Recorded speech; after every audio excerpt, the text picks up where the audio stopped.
Welcome to SkyTeam's People First with Morag Barrett.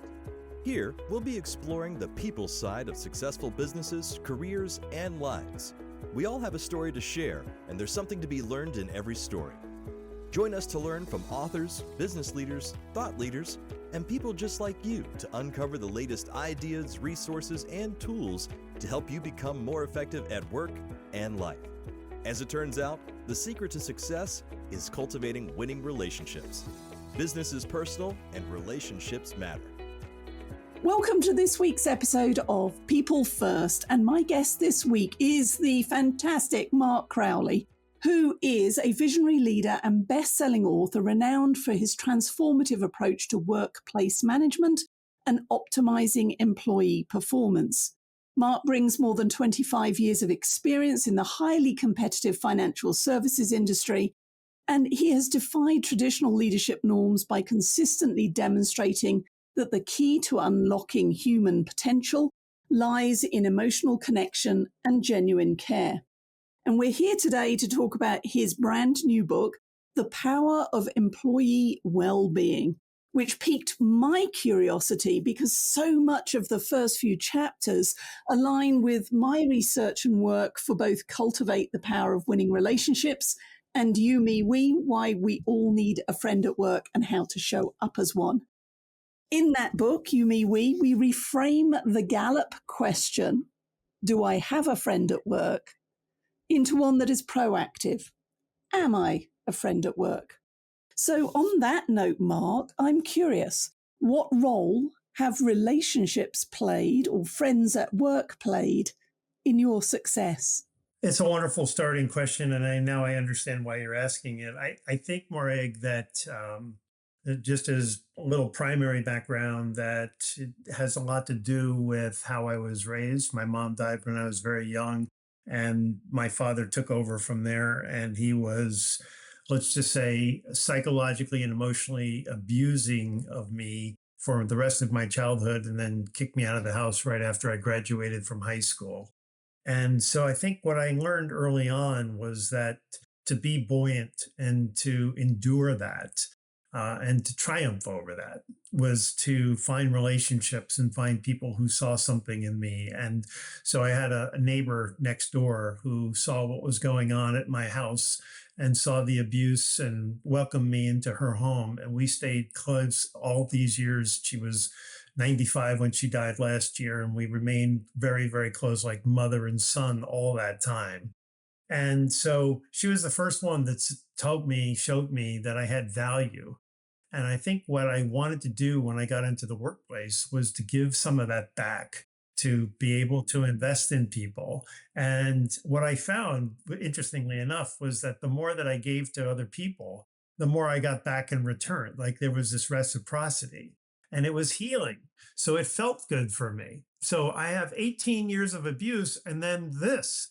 And so relationships have always been, I didn't know we were going to talk about this, but I'll tell you, they've been essential to me. And so I'm very good at building relationships. I'm very good at sustaining them. I'm intentional about it.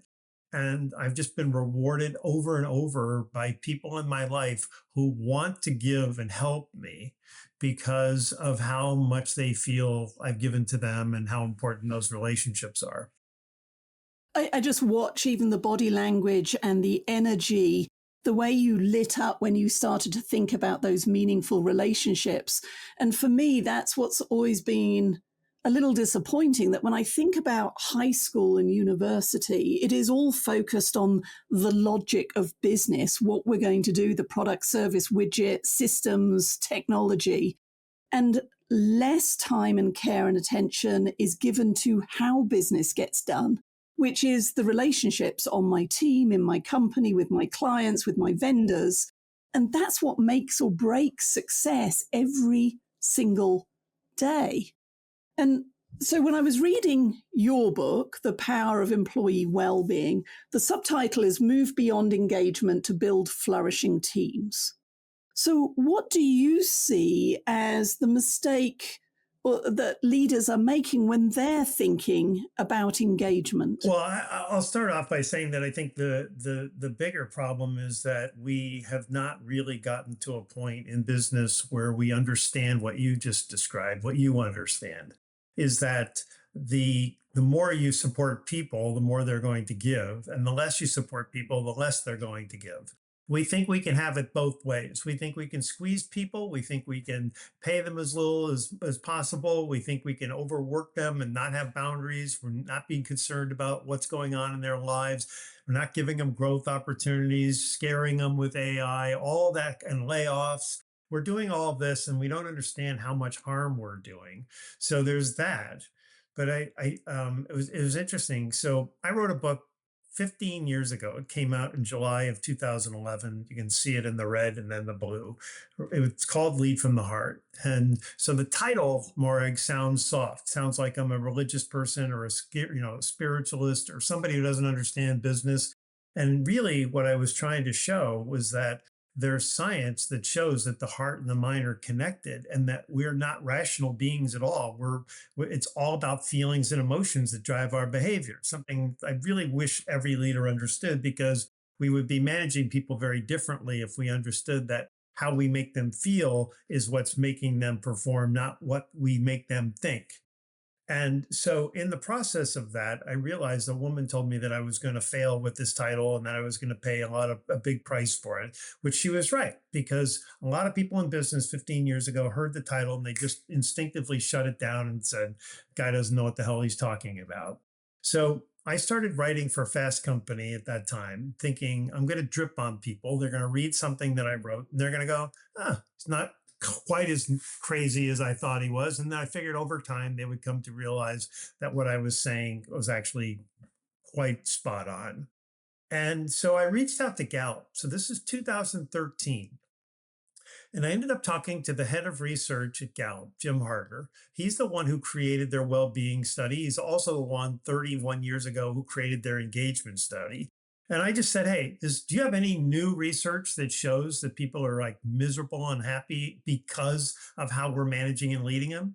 And he goes, well, we're just about to publish this massive study called the American Workplace Study. And he starts to tell me that only 30% of Americans are engaged and 18% are, completely unhappy, like they're saboteurs. They're trying to destroy the company or make sure their boss gets fired. Like, this is how bad our management is. And I'm like, wow, like this is incredible. And can you imagine the upside if we could fix this? Like, I was all excited.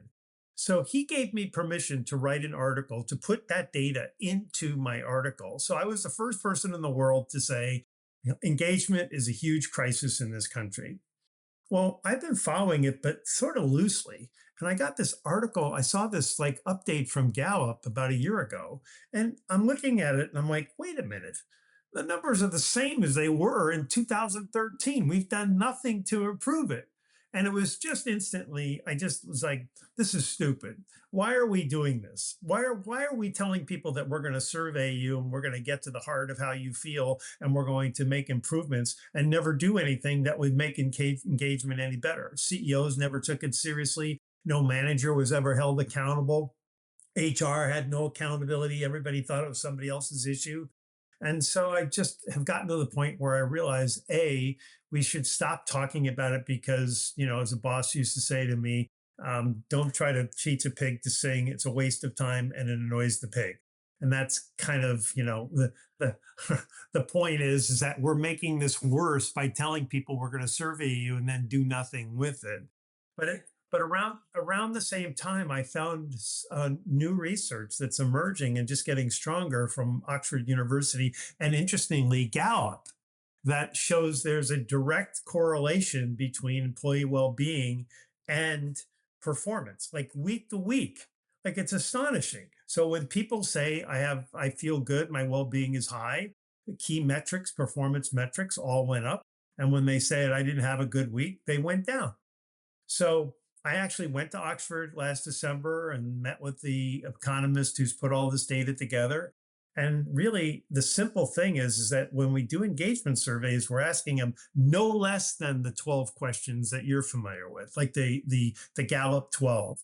because people go, hey, you're going to survey everyone. Why don't we ask them how they like the food in the cafeteria? And, should we repave the garage? And, like all these extraneous, unrelated things. And then you get this amount of data back and nobody does anything with it. It's like, well, that's interesting. I guess they like Taco Tuesday, but nobody's doing anything with it. And with well-being, you can ask one or two questions in a pulse survey and then respond to that.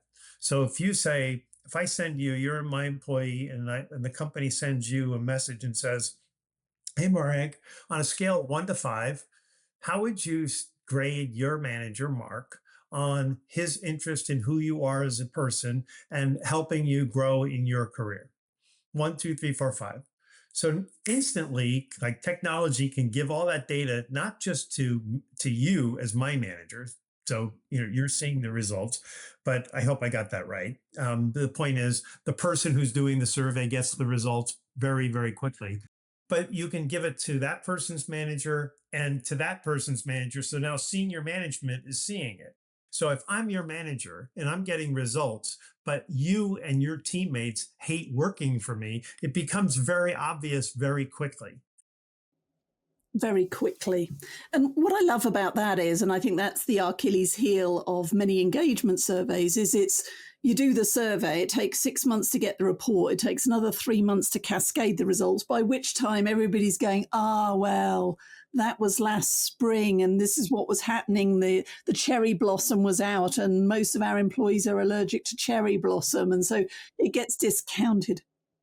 Or that he doesn't even work here anymore. It's like, yes. And that's what I loved about the book is it's very pragmatic because it doesn't require organizational efforts or grand gestures to change the outcome of essentially, did I have a good day today? Did I feel seen, valued, heard? Was I able to contribute my best work?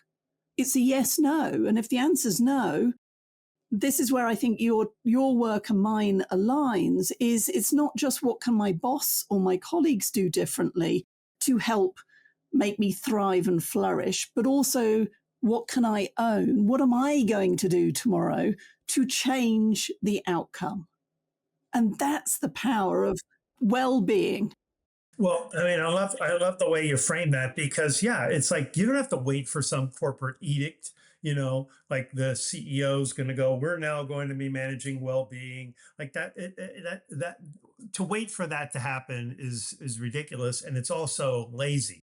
But I think we should make sure that everybody understands that this isn't a feel-good strategy. This isn't to be noble. It's nice, and it is a feel-good strategy. It feels good to help people, succeed and thrive in their lives in every dimension. But we know that there's a direct correlation to how people perform. So it's in every leader's best interest to care about their employees' well-being. And we've never thought that. We've thought, what do we care? Hey, you don't do a good job, there's somebody outside waiting to take your job. So we're managing with fear and intimidation. And the very thing that, is the opposite of what makes human beings like us thrive. All right. So I'm going to back up. Well-being. Well-being as a phrase also runs the risk of people thinking, this is group hugs and lollipops. It's trust falls. So how do you define well-being and how is it different from engagement? So engagement has 12 different questions. And, I've amusingly said in the past that one of the questions is, do you have a best friend at work, one you're familiar with? And another one says, do you have the proper equipment? So I get the results and it says my team has low engagement. Am I supposed to go help you get a friend or go buy you a computer? So there's too many variables for one, right? So well-being is also something that, it's subjective in the sense that how I feel about myself and my life is my assessment. You could go, Mark, you should feel better about yourself than you do. Right. You could try to talk me into it. Right. But what these researchers found is that people are pretty honest about it. They can, so if they're going through a divorce, for example, or their kids struggling in school, or they just moved and they can't afford the house as well and they're struggling financially, like they can go, none of that relates to what they're asking me. It's what's my experience here at work? Do I feel like I have good experience here? So one of those is having a caring boss. Do I know that the person cares about me personally? Do I matter here? Am I making a difference here? That's a big one, right? But another one is, do I matter enough that you would want to help me? That that you're interested in who I am and what my life story is, so that you can help support it and advance it. So, for example, if I'm a young father and I want to, take my kid to school in the morning, could you make an accommodation so I could work a half hour late so that I could do that? Or I've got an elderly parent. We've all got life issues. So it's this sense that it's not just you as my manager looking at what my performance is, and that's the only thing that matters to you. So this is very simple. It's like, why would you want to manage somebody that way anyway and not know them and leave your troubles at the door? And I don't really care about your parents and all that, right? There's no joy in that. But there's another aspect of this which frankly surprised me, and that is that belonging is the number one most important driver of well-being. And by the way, we're not talking about wellness. We're not talking about yoga classes or meditation apps. We're talking about how people feel in their experience at work. And the number one driver is belonging, which really kind of surprised me because it's all about connection, which, by the way, happens here in the heart, doesn't happen here. And what people want to know is that they can be accepted for who they are. So whatever that is, right? So whatever my nationality is, whatever my religion is, whatever I like to wear in terms of my clothes, how I present myself, every dimension, that people want to feel that I can be Mark C. Crowley and that's cool. Like everybody accepts that.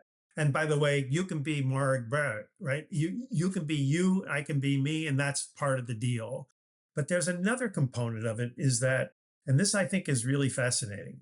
Gallup has said that the 70% of engagement is driven by the manager, and I think you can attribute that to well-being as well.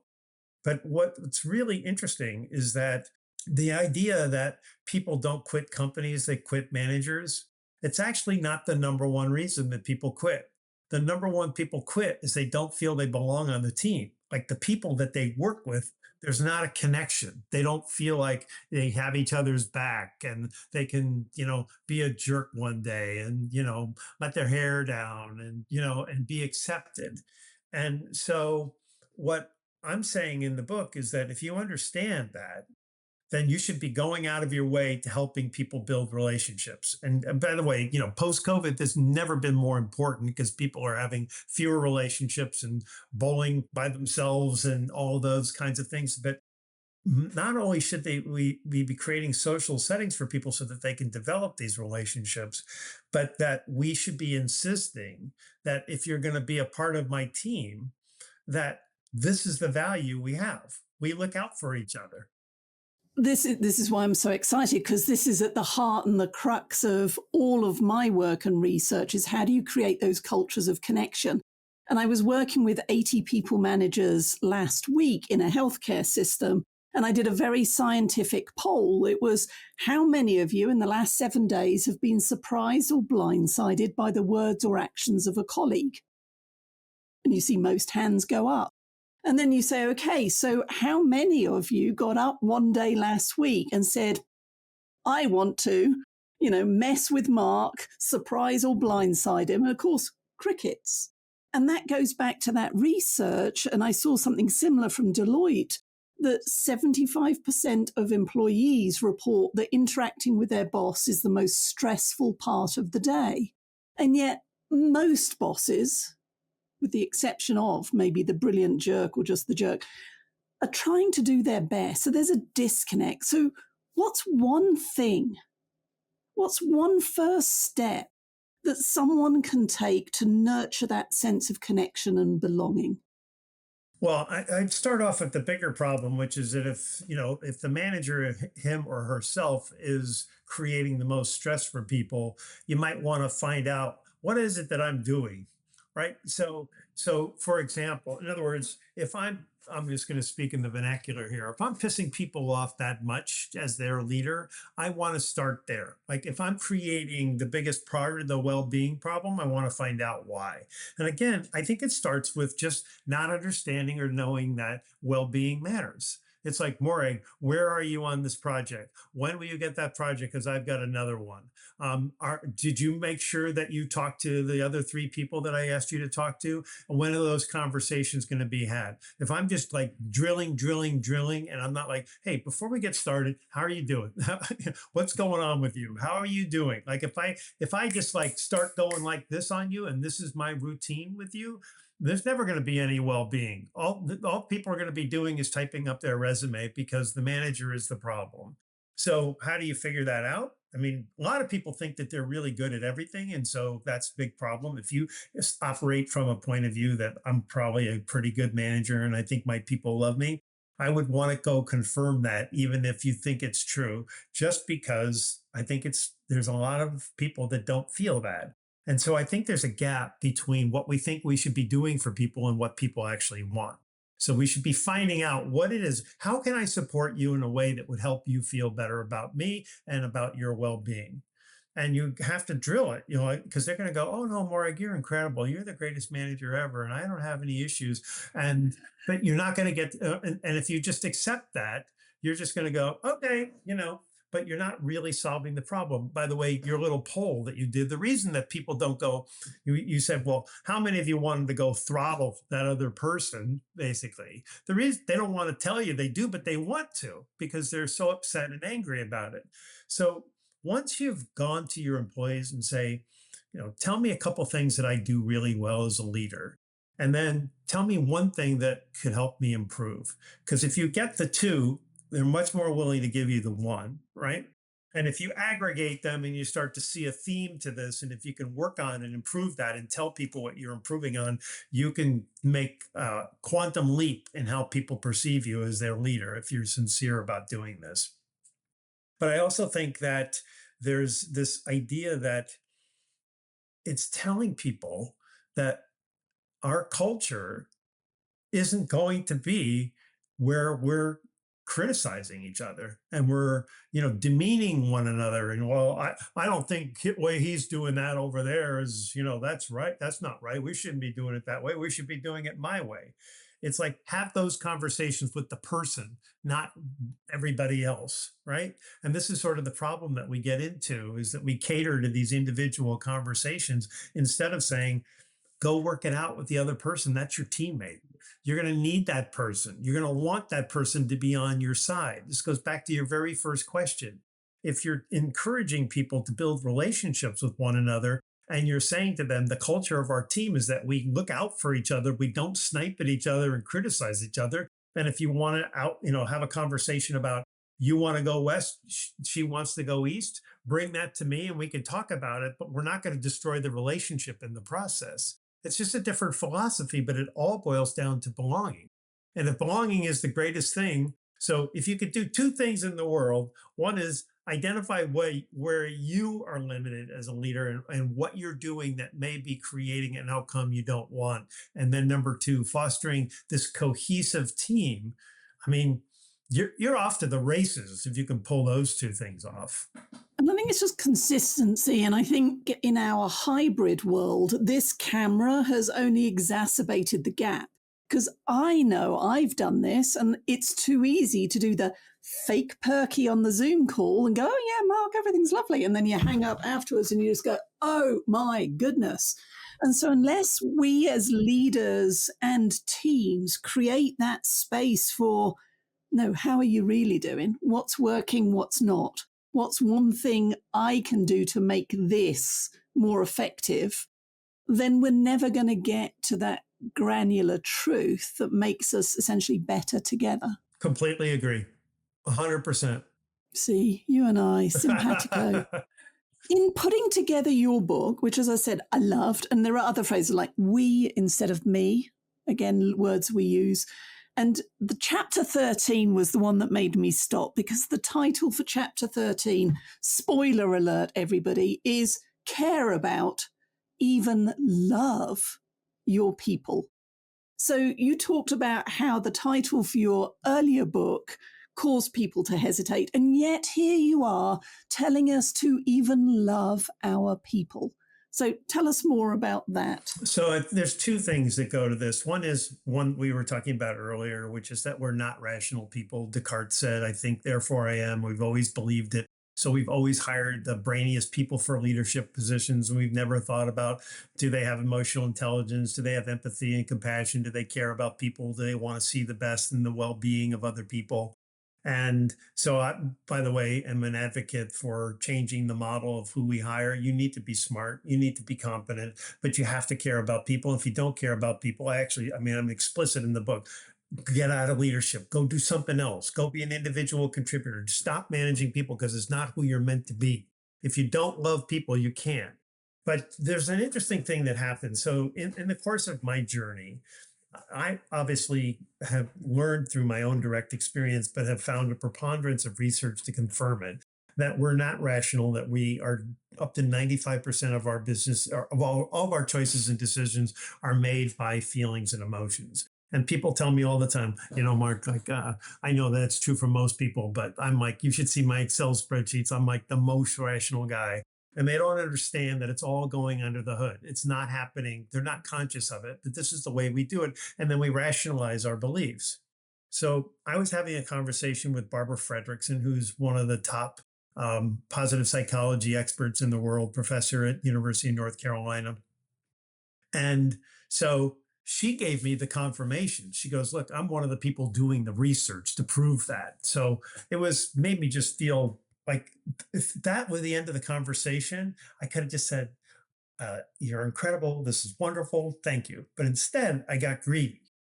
And I just said, can I just ask you, is there anything else that you've learned that I should know? Like, is there anything really cool about this that you've learned? And she goes, yeah, I'll tell you. She goes, when you think about positive emotions, what are they? And I go, well, interest, joy, awe, love, appreciation. She goes, yep, those are all positive emotions. She goes, what we've figured out is that, and by the way, the premise before I tell you the punchline is that we thrive on positive emotions.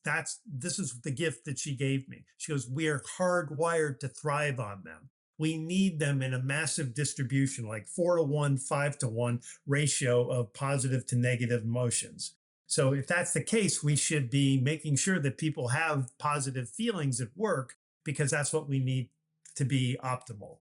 So that was the piece of information that I'm like, just stunned by. And then I said, well, okay, so tell me the greedy part. What else you got? And she says, what we've discovered, and by we, she meant herself, that any experience of positive emotions, so awe is love, attention is love, appreciation is an experience of love.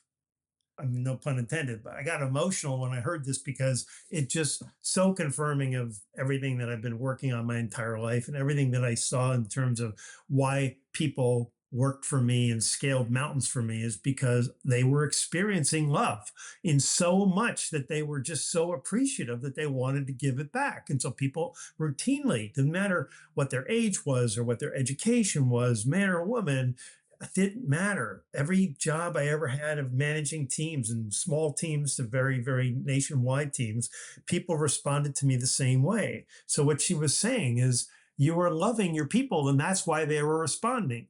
So when I hear it that way, I'm like, I'm not going to have a problem. I'm the guy who said heart, so I've already paid my dues. I'm saying love your people, because that's what we need. That's what we're all here for. And it doesn't mean I love you, Morag, or can I give you a hug or a lollipop? It means demonstrate it to them. Ask how people are, find out what their growth interest is. Do you want to be CEO? Do you want my job? Do you want to just stay doing what you're doing? Is there something you could learn? Is there a sideline opportunity that you might want to do? Just, hey, I read this article and it made me think of you and I just wanted to send it to you. Just telling people that you're interested in them. These are all experiences of love. So it's like, be grown up. So, I mean, I've had a podcast now, and I haven't made a decision whether to continue it next year or not. But for 7 straight years, I've ended every episode saying, love your people. And I think people get it because it's not this. It's this. And you can see on the blue one, the second edition of Lead from the Heart, it's not a romantic Valentine heart. It's the anatomical heart that responds to it. It's human nature. Mark, it has been a true pleasure just scratching the surface of your work and research. Thank you for sharing. Thank you for talking specifically about the power of employee well-being. I encourage everybody to get their hands on this and Lead from the Heart. But how can people learn more about you and your work? Oh, thank you for asking that. When I wrote Lead from the Heart the first time, I found out there was another Mark Crowley out there. So I had to add the C. So markccrowley.com, Mark C. Crowley on LinkedIn, Mark C. Crowley at Twitter. You get the idea. And then obviously the books are on Amazon. And I'm going to have to ask then, so what does the C stand for? Christopher. Okay, there you go. Thank you very much for sharing, Mark. You're very welcome. I appreciate that. Have a fabulous end 2025, which is when we're having this conversation, though it will be released into the wild in early 2026. So happy New Year, everybody. Make sure you love your people and love yourself too. Thank you. Thank you. Thank you so much for joining Morag today. If you enjoyed the show, please like and subscribe so you don't miss a thing. If you learned something worth sharing, share it. Cultivate your relationships today when you don't need anything before you need something. Be sure to follow Sky Team and Morag on LinkedIn, Facebook, Twitter, and Instagram. And if you have any ideas about topics we should tackle, interviews we should do, or if you yourself would like to be on the show, drop us a line at info@skyteam.com. That's SKYE team.com. Thanks again for joining us today, and remember, business is personal and relationships matter. We are your allies.